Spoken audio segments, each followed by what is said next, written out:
Hi, welcome back. I'm here and I have the pleasure of interviewing Pastor Tracy Venice. He's the pastor of the New Mission Missionary Baptist Church, and he's also the founding visionary for CEG. My friend, welcome. My friend, Good to see you, man. Thank you. Good to be here. CEG has been in existence now for about, what, 8.5 years? Yes. Okay. Um, there are a lot of people here in Cincinnati that really do not know how CEG actually got started. Why don't you give them a little history on CEG and how it came to be? CEG started from one of the street ministries that we used to do at New Mission. There was a lot of young men that I went to talk to and could not offer them any jobs. Okay. And they basically told us, you don't have nothing to offer us. At the time, Jim Clingman was working with one of our nonprofit organizations. Okay. And we was working with Fifth Third Bank, trying to get the bank and the churches in Madisonville together. All right, so you wanted an initiative between the two. Yes. Okay. We did a special project for Fifth Third. Then after we did their project, they never returned our phone call. Wow. Typical. I told Jim, I said, Jim, we need to make this bigger. Why not get more churches involved? Then let's go to Fifth Third. Okay. And Jim Clingman said, Tracy, there's an organization that's already doing it. He said, I know a man by the name of Jonathan Weaver who has an organization that is networking with banks. I said, let's fly him in. Let's call all the other pastors in Cincinnati. Let's fly him in. Okay. Let's talk to him, and let's see if we can make it work here. So he was not here in Cincinnati. Where was Jonathan Weaver? Jonathan's out of Maryland. Okay. He's the founder of the original Collective Empowerment Group. Okay. So you fly Jonathan into Cincinnati. What happens after that? If I remember right, there's about 28 to 30 pastors who showed up at the meeting. He gave us the background CEG, what it can do, what is happening in Maryland. In fact, it was about 7 of us drove up to Maryland. They had a banquet. Okay. And we was blown away. It was senators was there and high level, awesome. We saw the power that his church, these churches have by coming together on one accord. So you have this man, Dr. Jonathan Weaver, Yes, sir. who now reaches out in Maryland, Prince George's County. Yes, sir. And he pulls in other pastors Yes. and other churches. Yes. If I remember correctly, Dr. Weaver had banks? Big banks. Wow. Yeah. Okay. Matter of fact, it was the representatives of the state was there. Wow. They wrote a check for $50,000 if my mind serves me right. Wait a minute. One pastor gets banks, churches involved, and because of that collective power, they now are bringing in state representatives. Yes, sir. To the tune of $50,000. So they almost underwrote the banquet. I would say so. Yes. Wow. Okay. In fact, the banquet hall was so big with so many people, it was paid for. All right. So let's now transition, if we can, from that first meeting. You being the visionary, how have you seen CEG grow, change? What do you think some of the challenges are? After that meeting, the pastor said, yeah, we want to do this in Cincinnati. They voted me as the president. Okay. One of the initial problems that we had was having leverage with the banks. It was slow at first, maybe 7, 8 churches, but not enough money, not enough people to impress the churches. One of the ideals that I had, I said, you know what? I got some young guys off the streets who need jobs. Let's take the infrastructure of the church, bind it with the infrastructure of African American jobs, our companies, Okay. and let's invest in ourselves. Okay. That was a new idea. No other model, collective empowerment model, has that component to it. But I know Cincinnati. I know that Cincinnati needed that shot of adrenaline in the arm for our black businesses. And so now we have those that from that marriage, we have a group that we now call strategic partners. Yes, sir. Okay. And so the strategic partners with the churches collaborate so that it's a win-win situation. Yeah, the businesses get our congregations will want to go to them first. Okay. We encourage our congregates to patronize these businesses. Okay. The businesses give us a 10%, I guess you can say, 10% off of the total price. Okay, so it's a win-win situation. The businesses grow. Hopefully, my dream originally was that the businesses would grow to the extent that they would need to hire young men and young ladies. Well, why not hire the young men and young ladies in our own neighborhoods? That is really the fulfillment of the vision, where the businesses are growing so fast that it creates job opportunities. And by doing that, the churches and the businesses together now begin to impact the destinies of really what goes on inside the African American community. That's economic empowerment. In a nutshell. In a nutshell. Okay. Let me ask you this, Pastor Venice. You've been around this organization now for 8 years. What do you see as some of the major challenges? Getting people on board, churches on board, businesses on board. I think we're doing well, but we can do much better. We could do better. Getting our congregations to patronize the businesses. We're doing well. Okay. But we can do better. We could do better. What would you say to pastors? What would you say to pastors who are part of CEG, but find it very challenging to come out to support CEG events? For me, this is preaching the gospel. How can I say that? Well, there was a time when the church, the African American church, was the center point of the community. Businesses started in the African American church.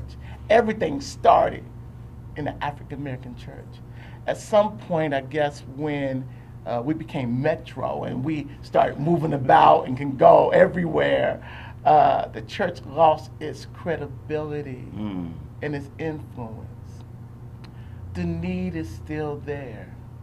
If the church is the center point of people's money, okay, economic empowerment, helping them live better, it gives us credibility and power again. Okay. Where they will listen to our message. So we have to reach them in such a way that when we open up our mouths to preach, that there's something behind it. They see that we're not just speaking to them from a spiritual standpoint, but from a holistic standpoint, that we are affecting their everyday living, and we care. Okay. Let me turn the dial a little bit. Okay. Since I know you a little bit, what are you into now? What kind of things are going on for Tracy Venice now? Sure you want to ask that question? Yes, sir, I do. I told you we were going to have fun. Okay. One of the major projects that I'm doing right now is I'm writing a marriage book. I see that some of the fallout that is happening in our community is because the family has fallen apart. The pattern that God has set up as far as family, when you break that pattern, it's going to be a tidal wave of consequences. That is part of what is happening. Fathers are not being fathers, are not even in the home. So the young men and young ladies don't have a father to set that standard. It starts with calling us back to see God's intent, God's purpose, of what he intended for marriage. We have lost the image. Mm. Talking to my son the other day, my son is 24 years old. This is what he told me. He said, Dad, most of my friends don't want to be married. They don't see nothing in it, no benefit. Why? Wow. He said, the picture is gone. I'm trying to take the principles of the Bible and repaint the picture. You don't want what you can't see. Mm. If I told you that I'm making a dish and the dish is called gooba, doesn't sound good, does it? Nah. You can't desire it, can you? No. Because you never tasted it. Never tasted it. But once you smell it and taste it, Might want it. because now you know what it looks like, you know what it tastes like. So if people really don't know what God's intent for marriage is, if they never seen the picture, if they never saw the beauty of it, why would they want it? Mm.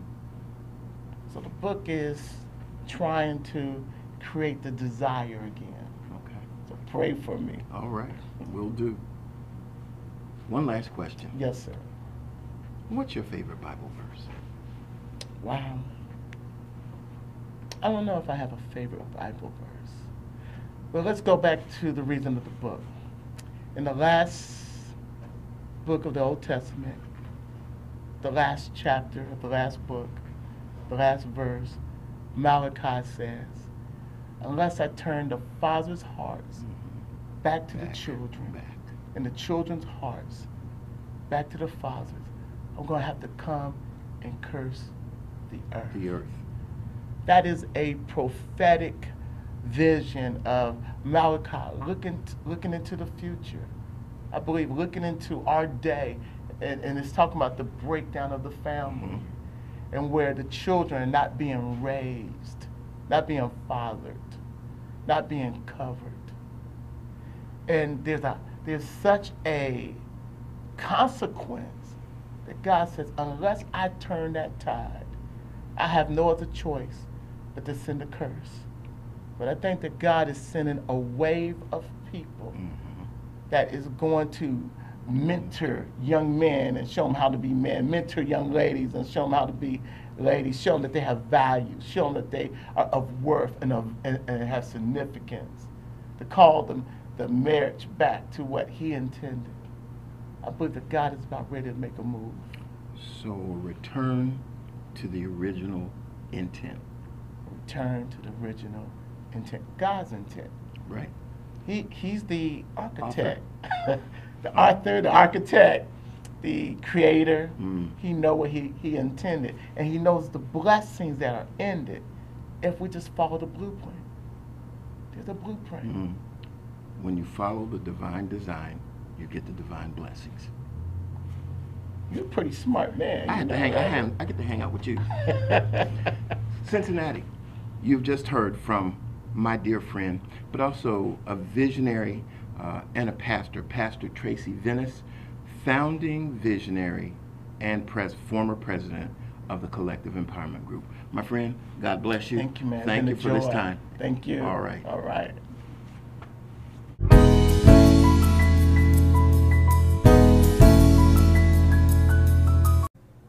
Hi, welcome back.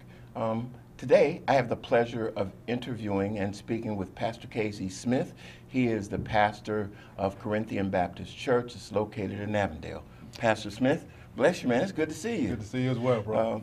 There's a fact that I would like for our viewing audience to know. I don't think it's very often that people who go to high school together get to see one another, I won't say how many years later, but find themselves in the Lord's work in the same city and wind up in the same organization. Am I allowed to say Withrow High School? Yes, you are. Okay. Say it again. All right. Got my orange and black on. I see.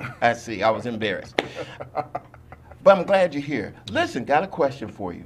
For our viewing audience, they know that I'm with the Collective Empowerment Group, but I'd like for you to tell our viewing audience how long you've been with CEG and what actually attracted you to CEG. This is really about my third year with the Collective Empowerment Group. Presently, I serve as the chairperson for the membership committee. Okay. What attracted me to the group, let me tell you how I first learned about CEG. Okay. I was at a conference, a ministers' conference in Hampton, Virginia. Mm-hmm. And I get a call from Jim Clingman. And he Wow. said, man, there's a person I want you to meet. And as I was talking with him, all of a sudden, this pastor was walking up to me, Jonathan Weaver. Wow. And he said, Jim Clingman wants me to meet you. And I was on the phone with him. And so that's really when I first became knowledgeable about CEG. And then I was invited to a breakfast. Okay. Loved the concept, the idea of churches working together to help one another and to help their membership. Came on board. Okay, great. So you got to actually talk to and meet one of the founders of the movement of CEG. Yeah, and I forget how many years that was ago, but I still remember him walking up to me at Hampton. Right. He's over 6'4", 6'5". Yeah, he's a big He's a guy. big guy. Yeah. Tell me, KZ, in your interaction with CEG, what stands out? What do you think is different about CEG than some of the other things that ministers and pastors have tried here in Cincinnati, Ohio? Well, again, as I said, I like the concept because, again, it's the church working together, it's the body of Christ trying to help one another, and I believe that's a biblical concept. You had the Apostle Paul, who was going around on missionary journeys, not necessarily for his ministry, but to help other churches and to get churches to help one another. And so that's something that still must be done today. We kind of do our own little thing, build our own little kingdom, if you will, and we really don't work together as the body of Christ. And so I just like the idea of just working together, but also it allows especially black churches, as you want to say, predominantly black churches, to work together because many of our members are not doing well economically. Okay. And it allows us now to pull all of our resources and capital together in order to become stronger because, you know, when we go to the bank, I go to the bank as Corinthian, you go to the bank as First Baptist, but it'd be better if Corinthian and First Baptist went together with other churches, 20 other churches, in order to now raise more capital. So we become stronger when we work together. So we have more leverage. Oh, without a doubt. Collectively, we have more leverage, and people pay attention to us a little more. All right. You can't help but notice that there is something going on in Avondale if you're driving 562 or what we call the Norwood Lateral. Would you like to share a little bit about what's going on the property that Corinthian has? Well, back October 2010, Corinthian, we purchased 30 acres that was known as the Showcase Cinema. Right. Now, back in the day, that was the Twin Drive-In. Right. You know, but then it became the Showcase Cinema. We purchased it in order to relocate our church from Avondale to Bond Hill. What really motivated us to do it, first we heard that the 71 highway was coming through our property. We started looking for some other property. Had a deacon to come to me and say, Pastor, if you could do anything for Christ and you knew that you wouldn't fail, what would you do? Began to think about it, put together a ministry plan, went out the very next day and talked to the people there in Norwood. Then later we bought the property. Wow. God moves sometimes quicker than Oh we're my ready God. for. And it really motivated me to do what we call step out the boat. Okay. You know, because